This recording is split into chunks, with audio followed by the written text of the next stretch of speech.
Thank you very much, Mr. Chairman, for holding this hearing. I note it's our first hearing together as a subcommittee. I also want to thank all of our witnesses for being here today, our first witness and the panel that will follow. As we discuss the impact of climate on farming, fishing, forestry, and hunting, we must not neglect the effects that draconian climate regulations would have on these industries. Yesterday, as part of the President's Climate Action Plan, EPA Administrator Gina McCarthy announced a new set of rules to regulate carbon dioxide emissions from existing power plants. These regulations would have little effect on the climate, but the rules would have a negative effect on the livelihood of all energy users, including farmers, foresters, and fishermen, who are the focus of today's hearing. The President's costly regulations mean that farmers who irrigate their crops by pump would face higher utility bills. Foresters would pay more for electricity to turn their timber into building materials and paper, products that are essential to our economy. These industries already face a myriad of challenges in a difficult economic environment. But at what cost are we going to hurt these economic sectors in the pursuit of aggressive but dubious climate regulations? The costs to these industries are sure to go up. The benefits are not. Farmers are said to be on the front line of climate change because they are most likely to be affected by altering weather patterns. In a recent scientific, peer-reviewed study that examined U.S. crop producers' perceptions of climate change, researchers found there is little belief among farmers that climate change will have a negative effect on crop yields. In fact, in my home state of Mississippi, corn and soybean yields are at record high levels. Farmers have been managing their crops effectively and adapting to variable climate conditions for generations and generations. This is nothing new.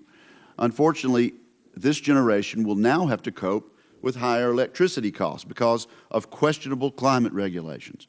For farmers who properly manage their land, a changing climate is not the problem, but burdensome regulations that increase the cost of farm production are. America's forests provide many benefits and services to society, including clean water, recreation, wildlife habitat, and a variety of forest products.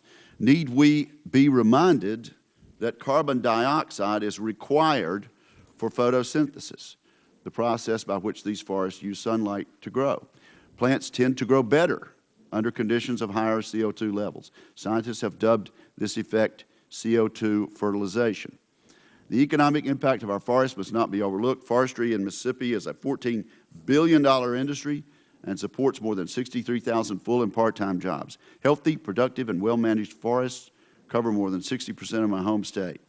These healthy forests support industry that employs 25% of Mississippi's manufacturing workforce. Given the current depressed market for forestry goods, higher prices for electricity would only worsen industry problems. For foresters who properly manage their trees, a changing climate is not the problem, but onerous regulations that increase the cost of forestry production are. And I am struck, Mr. Chairman and my fellow senators, with the increasing number of academics who are willing to come forward and say yes on some of this conventional wisdom. They are skeptics. I asked to put into the record at this point, Mr. Chairman, a transcript of an interview yesterday afternoon on WTOP with Dr. Peter Morrissey, University of Maryland professor at the Robert H. Smith Business School. Without objection. And then let me just point out in the final minute, Mr. Chairman, Professor Morrissey says a lot of this, speaking of the President's new plan yesterday, is going to needlessly raise costs, but more importantly, much more importantly, the President's goal, the amount of carbon dioxide we will save, China makes up with additional emissions in only 18 months. He goes on to point out, and I quote, "Remember, CO2 emissions is very different than smog." And the environmentalists right now want to confuse that issue, saying you certainly don't want smog and asthma and things like that. CO2 emissions is about the greenhouse effect and rising temperatures. Asked about the thought that if the U.S. doesn't do something, countries like China and India definitely won't, Professor Morrissey says, well, we are already doing something. and China is not joining us. He says, and I quote, "It's a fool's journey into the night to think that setting a good example will cause China to follow." The anchor says, well, we need to do something, and Professor Marstry says we are doing something, but the trick is to do something that matters, that has an effect. The President is touting this as a solution, and it is not. And finally, he concludes, we're going to have to deal with a rising sea level whether we do this or not. The question is, will we have an economy that can bear what will be the truly large burden, much larger than this one? And so I thank you again, Mr. Chairman, for holding this hearing. We should be creating jobs and strengthening the economy, not hindering it. Thank you.